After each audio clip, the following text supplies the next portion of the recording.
Guys, ঘূর্ণিঝড়ের কোনো কথা নাই। ঘূর্ণিঝড় এসে গেছে। সেই সকাল থেকে রাত পর্যন্ত আমি ওয়েট করছি। গাইস, আপনারা আওয়াজ শুনতে পাচ্ছেন? খুব আজব। ও দেখেন দেখেন দেখেন, ঘূর্ণিঝড় আসছে। এসেছে।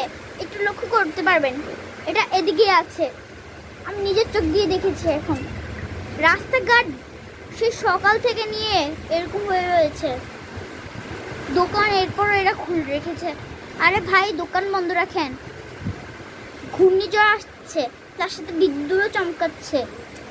গাইস, এটা এসেছিল মানে লোকেদের কোনো বিষয় নেই, তারা দোকান খুলে রাখবে সারাক্ষণ। আর আমি বলতেছি যে দোকানটা বন্ধ রাখুন কোন রকমে। এখন আপাতত বৃষ্টি হচ্ছে। এরপর দেখুন, ওদেরকে দেখুন, দরজা খুলে